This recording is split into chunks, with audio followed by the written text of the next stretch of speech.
Good morning, all of you. I am Dr. Surya Shahin, and today I will teach you Plato's theory of ideas, mimesis or imitation, and how his theory of ideas is a contrast to Aristotle's theory of imitation. And I will also teach you and how it differs from Aristotle's views. So now let me tell you Plato's theory of ideas, right? Mimesis और imitation. So इस theory में क्या होता है कि God first thought of creating the universe. सबसे पहले क्या होता है God first thought of creating the universe. God ने universe create करने का आइडिया उनके माइंड में आया. So then first thing क्या हुआ? Ideas came in his mind, right? So idea became the original reality, right? So ideas transformed into various objects. जब ideas mind में आया गॉड का कि यूनिवर्स क्रिएट करूँ तो क्या हुआ वो आइडिया जो है वो वेरियस ऑब्जेक्ट्स में आया और वेरियस ऑब्जेक्ट्स में कैसे क्या क्या हुआ बहुत सारे चीज हुए sky earth ocean mountains animals human beings etcetera.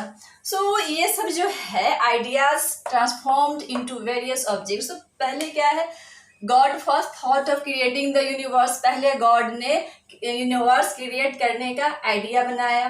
फिर आइडिया जो आया idea became in his mind. So idea became original. पहले आइडिया आया तो idea became original.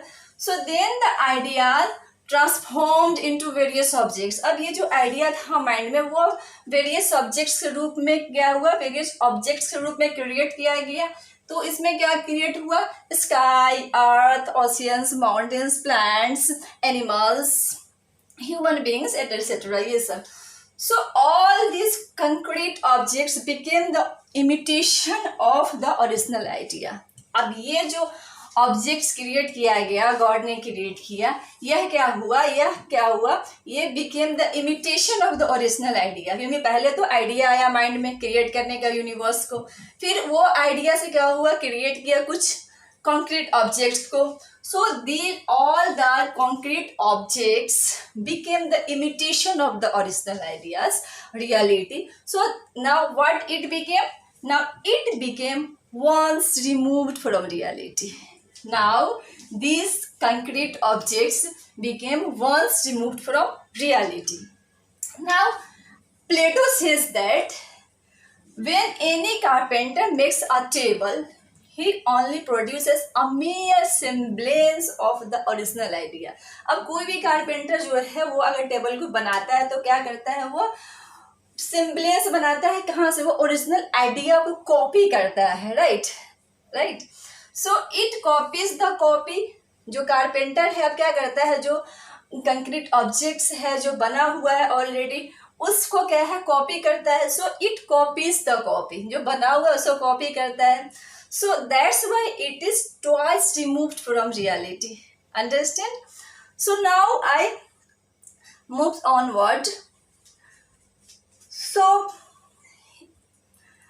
I will tell you why Plato believes that art, including literature, is twice removed from reality.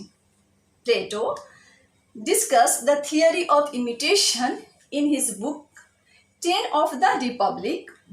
And in this book, he says that when God first thought of creating the universe, the first thing that came in his mind was the conception of the universe which came in the form of idea. So idea became the original or we can say first reality.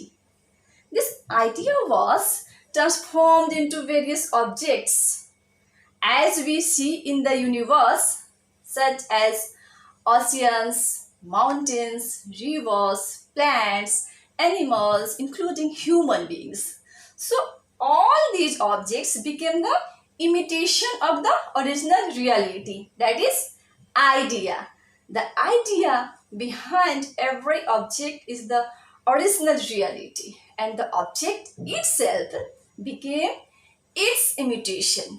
Every concrete object that exists in this universe is once removed from reality. What is removed from reality? So then comes art, literature, painting, sculpture. So they imitate the concrete objects of the universe.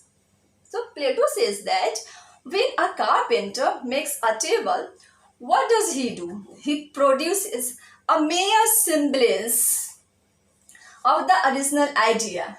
Literature imitates the original idea in words, painting in colors, and sculpture in stone. So art imitates imitation, copies the copy, and therefore twice removed from reality. Now I come to how Aristotle refuted Plato's conception of imitation. Right? So Aristotle was the true disciple of Plato who strongly refuted his conception of imitation. Plato thought imitation to be a deviation from truth, but Aristotle thought imitation to be the recreation of something which is better than reality. What? Which is better than reality. So for Aristotle, imitation is equivalent to producing or creating according to the true idea. Imitation is a creative art, a creative act.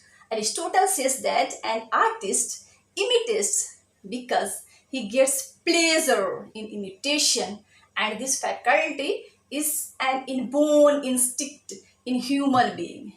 It is this pleasure in imitation that attracts a child to learn his earliest lessons in speech and conduct from those around. Aristotle says that the purpose of a work of art is to produce pleasure or delight, or it can instruct in the process of delight, right? So, but for Plato, the purpose of a work of art is not to provide pleasure but to teach us. What? Not to provide pleasure but to teach us. In his view, art has a moral aim, and that's why he denounced poets as liars, corrupters of mankind. According to Plato, poetry corrupts the mind of people. This is Plato's conception of poetry. So, for Aristotle, a poet is not an imitator but a maker, a creator. Imitation should be taken in the sense of creation. It is because of this conception he considers poetry as a form of art superior to history. Now I come to the next point, that is, on what grounds does Plato condemn poetry and how it is a contrast to Aristotle's views.